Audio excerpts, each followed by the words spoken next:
appropriate to be there when talking about the topic of storytelling, and it also didn't feel appropriate to have a PowerPoint because it just didn't feel right. So I thought, let's tell stories. I want to, my aim with this 13 minutes, because I took so long with my initial speech, is to invite you into the possibility that as a result of what I'm going to share with you, you could be approximately 6,395% more effective in your sales. Bit of a random number. That sounds like science. Lies, damn lies, and statistics. As they say, the statistics are like a lamppost to a drunk. They are there for illumination, not support. That number comes from a TED Talk, which I will send you the link, a guy called David Phillips, who speaks about the science of storytelling. It's a great talk. And how he starts off his talk is talking about someone who purchased on eBay 200 really ugly little ceramic, badly designed horses' heads, like a chess piece. And he bought them for under $1. And he thought, what would happen if I tell a story, if I attach a story to this horse's head? So he got in contact with a number of writers, got 200 writers, and they all told a story associated with those same horses' heads. So he bought them for under $1. The total amount of money that he made was $8,000 with just a story attached to it. And the increase was 6,395%. Now, I want to invite you to consider you're just not telling enough stories. You'll say that's true or not true, but my observation is we leave, when we present, when we talk, when we network, we leave the atomic weapon on the table and we go with a catapult, which is features, benefits. I'm not saying that's not useful, but the stats are that people are 22 times more likely to remember a fact if it's wrapped in a story. And you might say, what story? I've got stories at home, but I can't bring them to my, digital platform at work. Yes, you can. Why? Because we are natural storytellers as human beings. So what we do is we join the dots in our heads. Now, if I tell you the shortest book ever written, and you can see how your brain will instantly join the dots. Shortest book ever written was by Ernest Hemingway, and he was challenged in one of his many drunken states to write the shortest book with the most powerful impact. And the book he came up with, the story, is 6 words. For sale, baby shoes, never worn.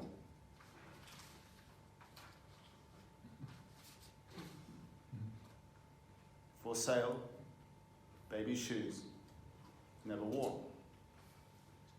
If you feel something when you hear that story, just put up your hand. Yeah. So there's a story.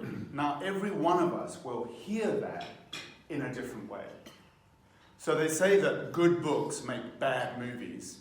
Don't watch Shantaram, read the book.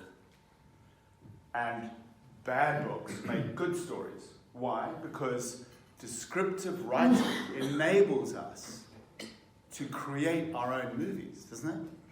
We'll all read the same book, but have completely different experiences. We're all living our lives, but guess what? Having completely different experiences. And when we tell our story, we enable the listener to see things they could never have seen outside of the dreaded factual PowerPoint presentation. I'm not knocking PowerPoint, it has a place, but it should be the second arm, not the main story. The main story is you. and your stories of the clients you helped, the influences you had when you were growing up. Now, one such story is about Mikhail Gorbachev. So there's a guy called Karl Fussman, and he was a lead reporter for Esquire magazine, a veteran hack. He has interviewed many of the most famous and interesting people in the world, Muhammad Ali, Mikhail Gorbachev, and a whole bunch of others. And in 2008, there was a big conference in New Orleans.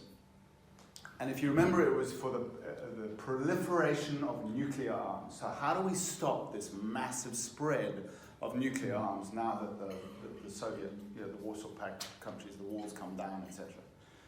Now, Karl Fussman had the opportunity to do an interview. He had 4 pages assigned to him in Esquire magazine. And the meeting was set up 6 months before. He's got an hour and a half with Mikhail Gorbachev, no problem. Researched it meticulously, a whole ton of questions. The night before, the PR agency calls and says, sorry, you've got 10 minutes. Can you imagine? 10 minutes. How are you going to do that? You can't do that, right? So he thought, and he made a plan, and he went the next day, and he was first up. He went down this long corridor at this hotel in New Orleans, a whole bunch of journalists waiting. He goes to the front of the queue, goes in, and Gorby, as he says, is there. He sits down, doesn't speak English, translator. And the first question Karl Fussman asks Mikhail Gorbachev is, tell me, Mr. Gorbachev, what was the greatest lesson you learned from your father? Kind of uncomfortable shifting, and then Gorbachev looks puzzled and leans in. And he tells a story of when his dad was fighting in the war against the Nazis. They went to this place and they bought ice cream. Can you imagine? Soviet-style ice cream in the 1940s. It sounds like a fairly grim affair, right? Stainless steel cups. And he remembers this incident. Gorbachev's now telling Karl Fussman about this incident of buying ice cream. And he could smell, as he was telling the story, he could smell his father's odor on his coat, his old trench coat. He remembers the stubble on his face. And as he's telling the story, tears start to well up in Gorbachev's eyes. And at that point, the publicity person comes and says, right, thank you very much, ladies and gentlemen. Gorbachev says, go. Go. He carries on telling the story. And what he says at the end, he reveals, is that the reason that he brought the communism to an end, ultimately, was because too many young men had lost their fathers or had lost their relationships with their fathers. And that was why he did it. And Gorbachev acknowledged he had never actually thought about that before if it hadn't been for that question.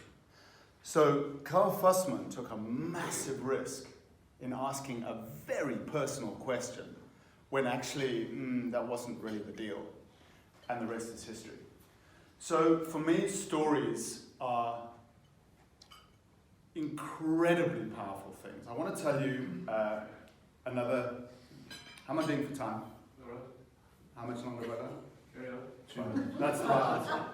2 minutes. That's right. Thank you. 6,400. So, who here thinks they're either a good story? So, who thinks they're a good storyteller? Put up your hand.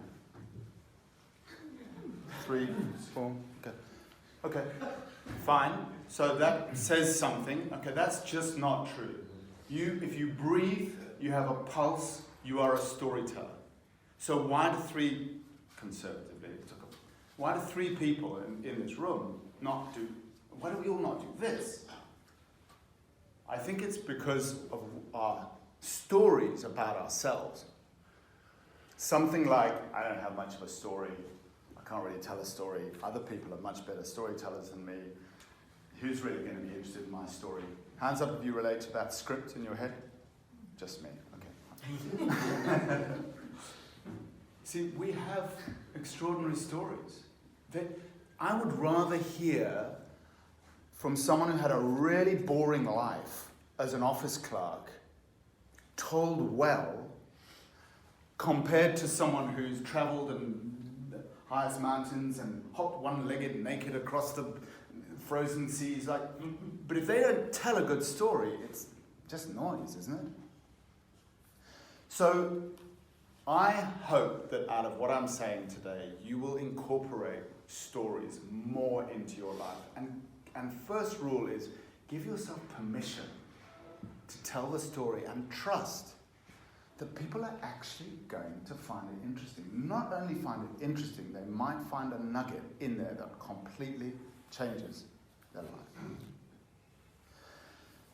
Now, in the early days of retrovirals, stories are, I wouldn't be exaggerating if I said that they can be the difference between life and death.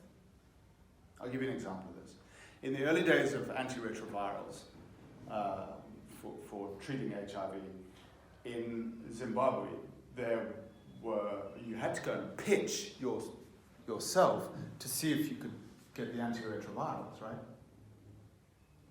Who do you think got the antiretrovirals ahead of the others? The people who? Had the best story. Had the best story. Mm-hmm. See, we think that in our modern, westernized, capitalistic society, it's all about, the numbers. Often we think this, it's about the numbers, it's about the facts, just give me the facts, and I can make a decision. But we make decisions emotionally, and we support them with logic. Let me say that again. We make decisions emotionally, and we support them with logic, not the other way. We think it's the other way around. How many of us have been into no intention of buying a car? I'm just going to go and have a look at a car. And we walk out, and we meet up with the wife later and say, what happened? No, I bought a car today. You did what? Well, she was so beautiful, the sales agent, and I don't know, one thing happened. So here's an example of the power of story. So there was a conversation between the head of immunology and immunology at, what's that place? Famous Yale, Harvard. She was a professor of immunology, and she was in conversation with yours truly, Donald Trump. And they were having an interview, a conversation about whether vaccinations, pre-COVID, vaccinations caused autism. And they're in this conversation, she says, well, there's just no evidence that vaccinations cause autism. And Donald Trump says, nope, I gotta tell you, that's not true. It's like, huh?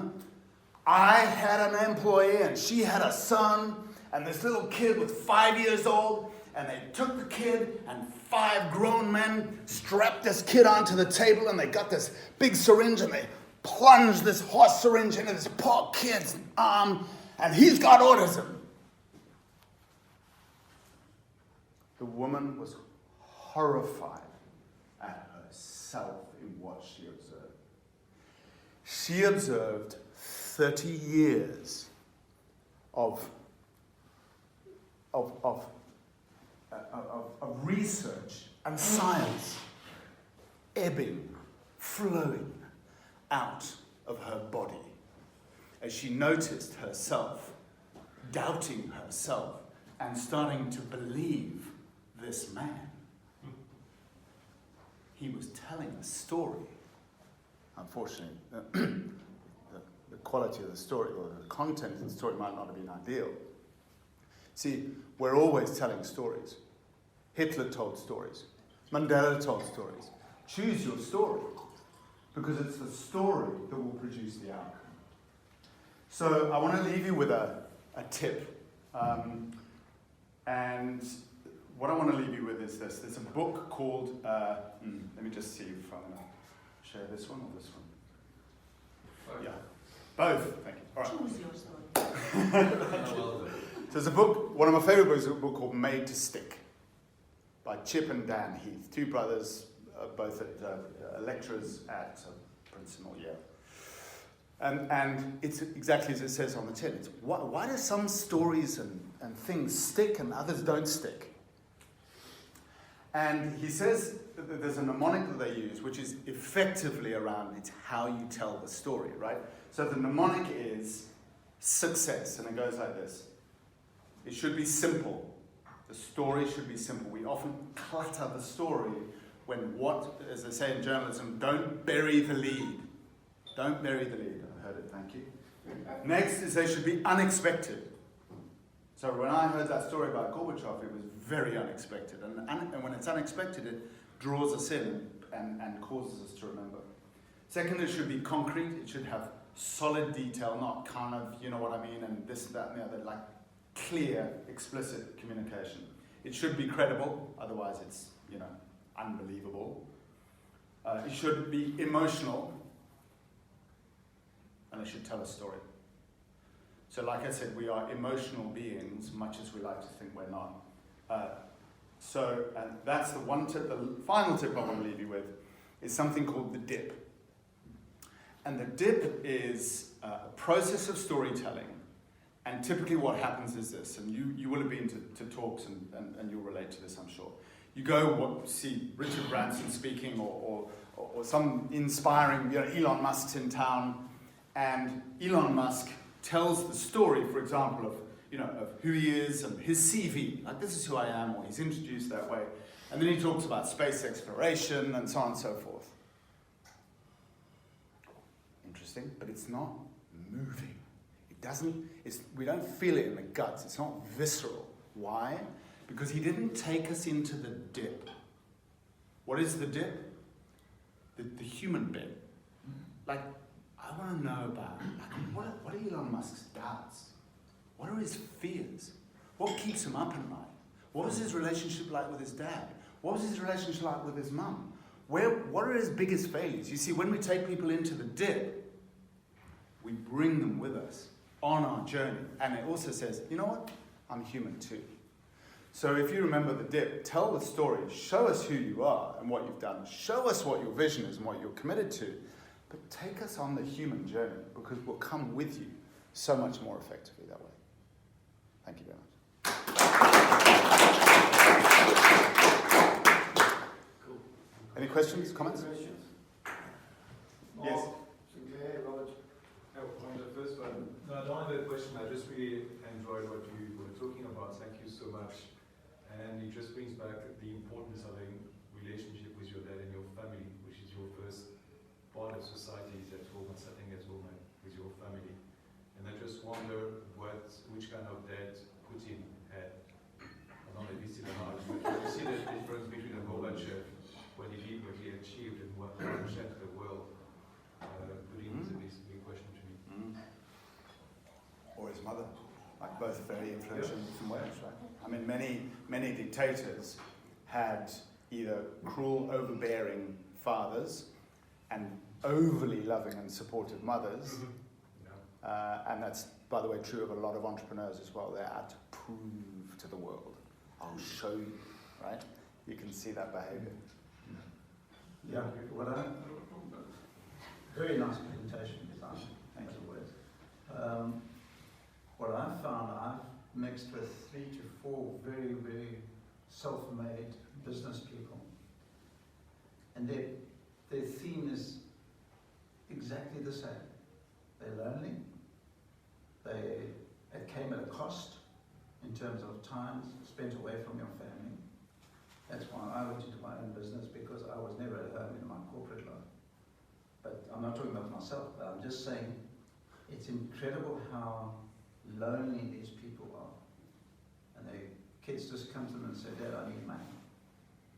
So do you find that also when you talk to people that afterwards a guy will come and say to you, you hit it on the nail or whatever? Absolutely. You just hit it on the nail, actually. That whole thing of men, right? I can only speak for myself. I'm trying.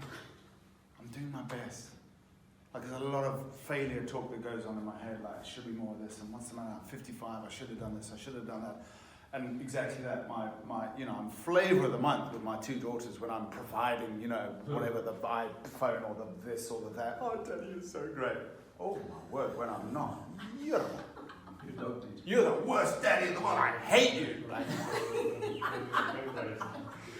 so as men, hence wanting to get behind men, like we're struggling. We put on our brave face and we go out into the world, but we're trying to tick so many boxes at the same time. It's a really, thank you for that. It's a really good point. Yeah. Thank you. Robert, Yeah, thanks again for that talk, really appreciate it. You're welcome. So, I just want to kind of add value to what you just said. My story goes back to just a tiny little story. I haven't really told it much. The Jerusalem dig, just outside of Wales, in one 3-month excavation. It was a university project with Hebrew University. And out of that project, I got to know Peter McLean, who was at the same university. We forged a very, very close friendship. And his story is a real success story. He's now a professor at Wollongong University in Australia. And on the executive side, their whole initiative over the last few years is around the power of narrative. So it seems like it's starting to penetrate even in the business world, that is one of the most powerful ways in which you can make a difference. So I just wanted to validate that, but also just like you to speak around the area, which often comes through in stories, or maybe on the men's side, reluctance in coming through in these stories, about this word vulnerability and how that is expressed. So just appreciate your thoughts on that. Yeah, we'd rather die than be vulnerable. Yeah. Vulnerare, from the Latin vulnerare, hey, Robert, just be vulnerable. Like, just share, But we're going to put something together about men, fly on the wall conversations with men, fly on the wall conversations with women. Fantastic. We have no idea what's actually going on, But vulnerare, it means to cut or to wound. So of course we don't jump at the opportunity to do that because we were told don't cry, be a man, suck it up, deal with it, But the reality is if we don't communicate this stuff, the research is clear, it's cancer forming. We are dying if we are not communicating. And it's really, really hard. We have to break ourselves apart and put ourselves back together again. It's or in the case of most men lead lives of quiet desperation and go to the grave with the song still in them. Just saying. Just from our side, not a question, but just a statement. I've sat down and had a few chats with Simon, just trying to get my head around what he's actually offering.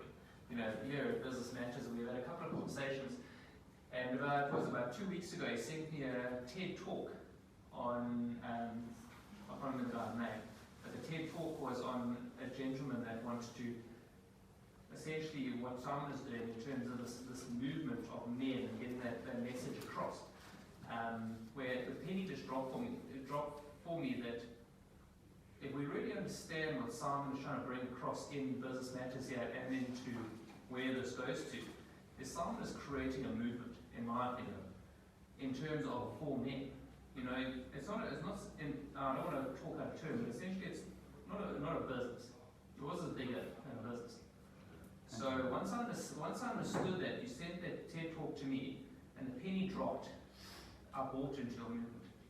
So I'd really recommend if you opened it, it's your video that you said, but to send it around this room so people can just maybe have a penny drop like I did, and say how do I assist you in creating your movement? Awesome, thank you. Okay, we're getting to cut. So last four, Torsten, Andre, very quickly share. Wow. Okay, being a former teacher and then going through emotions with cancer, being a teacher during that time, for me, that people often can't tell their stories because they don't have the vocabulary. They don't know how to express it. When I was a teacher, I always said to parents, when I was a kid, fairy stories were read to us. So the wolf lives in the forest. So growing up in Namibia, there is no forest. So I will ask my parents, what is a forest? And then they explain to me that's a group of trees that you call a forest. Today the kids, they watch these stories on TV. So the wolf walks through the forest, but the word forest is never used because it's an image. So now you want them to tell a story, but they're missing actually vocabulary to express them. And then the emotional thing, I didn't have a choice. At the age of 30, I had to face my emotions and deal with myself. And it was a long and dark journey. And today I support cancer patients and autistic cancer patients. And we always meet, or I offer them, we can meet in a restaurant or in a bar, or we can meet privately. And the majority of them meet privately with me, normally at my place, and they crack and they start crying. Because suddenly it's such that feelings are just there. But they struggle to find the right words to explain how they feel. And I think that comes from voice and cry. We are taught from that age, you don't express your feelings. You are strong. And that's why I think men often can't get their mojo back, because they're trapped in these things.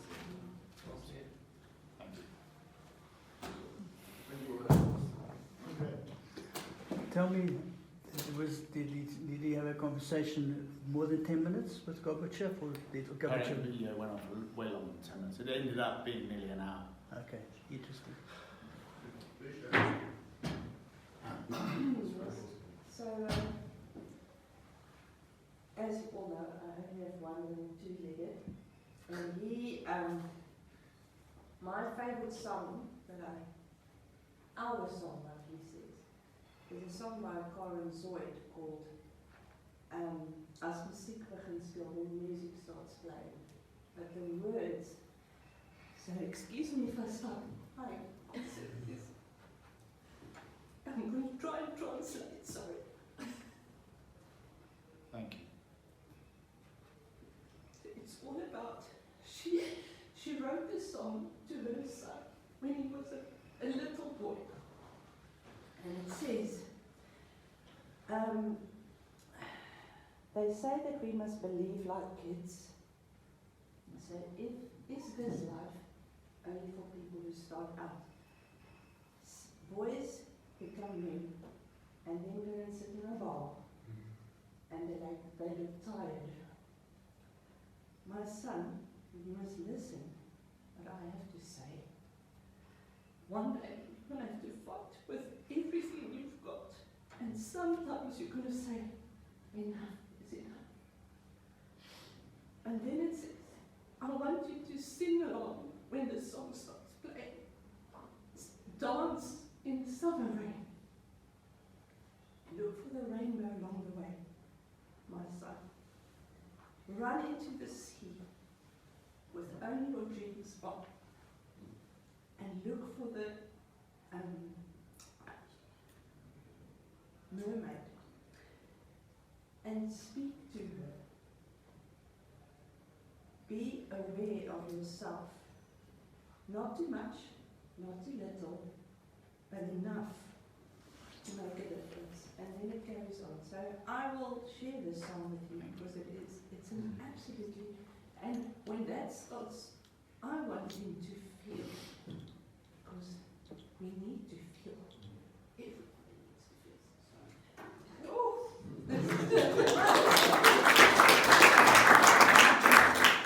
Thank you. Girls, you'd like to open your I just want to say that I've listened to Simon on several occasions, but last year flying to a site meeting, his client has now become a good friend of mine. On the way there we were chatting, and everybody's got headsets on because it's the easiest way to communicate. And we were chatting about all sorts of things, and he said to me, why don't you write a book? And I started writing a book. Let me tell you, it's no joke. it's not the easiest thing to do, to write a book about your life's journey from when you first became aware of yourself. Two bricks and a ticky high. And as you go through, and it just keeps growing and growing and growing. It's not easy. But you know what? That journey is so exciting. Even for me to reminisce and start putting this together, that we have fantastic lives. Yeah, we hit bumps in the road, but it's really great. And having spent time with Si, we've had 2 sessions together. One Si listened to me, second one I listened to Si. And those were great sessions. And I realized that there is worth persisting, trying to write that book. Whether it'll ever be published, doesn't matter. Just right. But it's my story. That's good. Thank you. Thank you, everybody. Each thing to need some feedback, if we can keep it short. Time is fleeting. It's okay.